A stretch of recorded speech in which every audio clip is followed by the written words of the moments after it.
और इसी बीच एक बड़ी खबर सामने आ रही है इंदौर से, जहां दूषित पानी मामले में हाईकोर्ट सख्त हो गया है।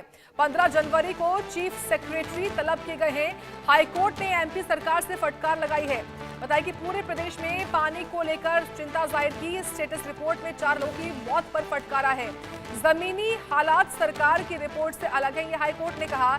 4 मौत की जानकारी दी, जबकि आंकड़ा ज्यादा है, ये हाईकोर्ट ने कहा। इंदौर में दूषित पानी से 17 लोगों की मौत हुई है। हाईकोर्ट में 15 जनवरी को अब अगली सुनवाई होगी। तो देखिए, बड़ी खबर है। निश्चित तौर पर हाईकोर्ट ने इस पूरे मामले को लेकर अगली सुनवाई की तारीख 15 जनवरी जो है वो दी है। और इस पूरे मामले में हाईकोर्ट की सख्ती साफ तौर पर दिखाई दी है। 15 जनवरी को चीफ सेक्रेटरी तलब किए गए हैं। हाईकोर्ट ने साथ ही एमपी सरकार को फटकार भी लगाई है। पूरे प्रदेश में पानी को लेकर चिंता जाहिर की है। हाईकोर्ट ने जमीनी हालात सरकार की रिपोर्ट से अलग क्यों हैं, ये हाईकोर्ट ने कहा।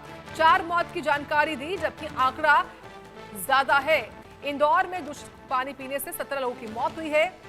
और देखिए, इस पूरे मामले में हाईकोर्ट में जब सुनवाई हुई तो हाईकोर्ट की ओर से साफ तौर पर प्रदेश सरकार को फटकारा गया है। और 15 जनवरी को चीफ सेक्रेटरी को तलब भी किया गया है। ये इस वक्त की बड़ी जानकारी बता रहे हैं हमको, किस तरीके से एमपी सरकार को फटकार लगी है। हाईकोर्ट ने इस पूरे मामले को लेकर सुनवाई की और उसी दौरान उन्होंने कहा कि 4 मौत की जानकारी दी है, जबकि आंकड़ा ज्यादा है मौतों का। तो देखिए, इंदौर में हुए दूषित पानी मामले को लेकर लगातार सरकार को घेर रही है विपक्षी पार्टी कांग्रेस क्यों ना हो, अन्य दल क्यों ना हो, या फिर कई अन्य संगठन क्यों ना हो, क्योंकि जो कुछ हुआ है वो निश्चित तौर पर लापरवाही ही है। क्योंकि लगातार यहाँ के लोगों के द्वारा नगर निगम को बार बार ये बात कही जा रही थी, लेकिन उसके बावजूद भी इन लोगों की बातों को नहीं सुना गया। जानकारी लेंगे सहयोगी नाज पटेल से। नाज, देखिए, एमपी में जो इंदौर में दूषित पानी का मामला हुआ, निश्चित तौर पर इसमें मामले मरने वालों के ज्यादा हैं, लेकिन सरकार की ओर से रिपोर्ट में ये आंकड़ा काफी कम था।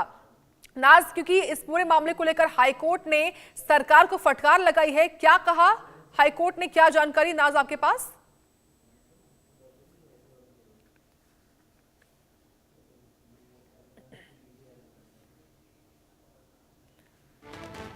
तो देखिए, नाज का हम रुख करें, लेकिन उससे पहले ये बड़ी खबर आपको बताएं और साथ ही वो तस्वीर में भी आपको हम टीवी स्क्रीन पर दिखा रहे हैं।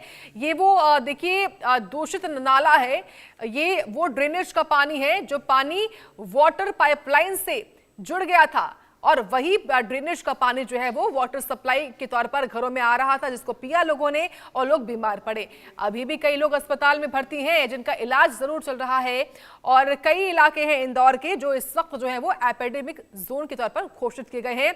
और रुक करते हैं नाज पटेल का। नाज, हाईकोर्ट ने प्रदेश सरकार को फटकार लगाई है, क्या हुआ आज हाईकोर्ट में?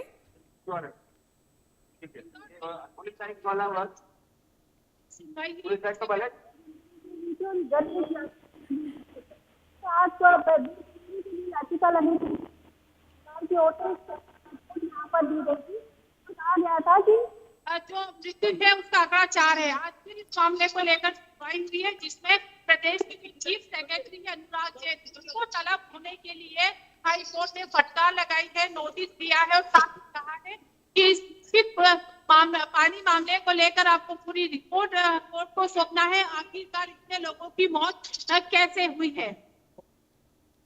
बिल्कुल नाज, लेकिन आपके आसपास भी काफी लोगों की भीड़ है, उनसे बात करिएगा। लेकिन उससे पहले बताइए, जिस तरीके से अब 15 तारीख को सुनवाई तो होगी, लेकिन साफ तौर पर क्या सरकार से जवाब मांगा है कि जो मौतों का आंकड़ा है वो आपने रिपोर्ट में केवल 5 ही क्यों पेश किया, इतना कम क्यों पेश किया है? जी बिल्कुल, हाईकोर्ट में जो सुनवाई है साफ तौर से कहा है, उसमें मुख्य जो बिंदु है तो ये पूछा है कि अभी तक कितनी मौतें हुई है, मौत का जो आंकड़ा है वो कम क्यों बताया है। अगर दूषित पानी से मौत हुई है तो इतनी बड़ी संख्या में जो मौत हुई है उसका क्या कारण है? कोई बैक्टीरिया था या कोई केमिकल मिल गया था या पानी में कोई केमिकल मिल गया था? इस तरह के तमाम बिंदुओं पर यहाँ पर कोर्ट में आज बहस हुई है और जिसकी रिपोर्ट 15 जनवरी को पेश करना है। और खास तौर से मुख्य जो सचिव है, चीफ सेक्रेटरी है, उनको ही तलब करने के लिए कहा गया है कि वो पूरी रिपोर्ट पेश करेंगे कोर्ट में। जी, इसके अलावा हमारे साथ जो कुछ लोग हैं, हमारे इनसे पूछते हैं कि भगीरथपुरा में किस तरह के हालात है और जो शुरुआत में हुआ था उसकी कैसे हुई? सबसे पहले तो बताना चाहूंगा, लगभग 20 दिन से ज्यादा हालत खराब हो चुकी थी और जो मौतें तो काफी हुई हैं, काफी लोग प्रभावित हुए हैं। और हमने कई बार यहाँ के स्थानीय निवासियों ने, यहाँ के जो पार्षद है कमल वाघेला जी, उनको शिकायत भी गई, तो उन्होंने कहा कि आगे से ऐसा पानी आ रहा है और काफी जगह खोद रखा है रोड को, कहीं ड्रेनेज खोद रखा, कहीं नर्मदा के लिए जो जंक्शन होते हैं नर्मदा के अलग अलग डिस्ट्रीब्यूशन के, वहां से भी निरंतर जो है पट्टी के द्वारा गंदा पानी नीचे जमीन में जा रहा था। और यहाँ के रहवासी जाए जाते थे तो उन्हें आश्वासन देकर वहां से भगा दिया जाता था कि हो जाएगा। बरसात के दिनों में ये बोला जाता था कि आगे नर्मदा जी उफान पे, तो वहीं से मटमैला पानी आ रहा है। लेकिन अभी तो सब बरसात वगैरह सब खत्म हो चुकी है, तो ये क्या कारण रहा तो इतना किसी को मालूम ही नहीं था। और निरंतर लोगों की तबीयत खराब हुई, उल्टी, दस्त, पेट दुखना, बुखार जैसे सिम्टम आते गए। और फिर एक पहले तो कुछ जो मौतें हैं वो तो पता ही नहीं गई है, फिर धीरे धीरे जब ये बड़ी मौतें बढ़ी तो फिर ये एकदम से यहाँ के जो स्थानीय विधायक कैलाश विजयवर्गीय जी जब अस्पताल में गए तब ये मामला उठा, फिर पता चला। बहुत से लोगों ने अपने खर्चों पे भी यहाँ पे इलाज कराया है, तो उसका भी अभी तक पैसा प्रशासन की तरफ से उनको नहीं दिया गया है और काफी लोग परेशान हैं। आज यहाँ पे विपक्षी नेता उमंग सिंगार जी और पटवारी जी भी आए थे, जो घरों पे लोगों के मिलने गए और वहां पे उनका दुख दर्द बांटा। तो वहां भी लोग अभी परेशान है, उनके द्वारा बताया गया कि किसी का कमाने वाला चले गया, किसी का बेटा चले गया, तो उनका आगे का कैसा क्या होगा उसके लिए प्रशासन और शासन को कुछ मदद करनी चाहिए ताकि उनका जीवन यापन हो। जो स्थानीय लोग हमें बता रहे हैं कि क्या है।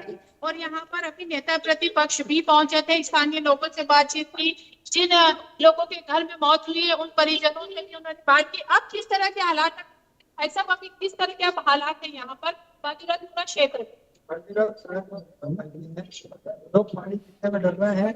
नल का पानी जो आ रहा है वो भी टैंकर पे लिखा हुआ है कि पीने का उपयोग करने लायक पानी नहीं है, फिर भी वो पानी उसी टैंकर से दिया जा रहा है।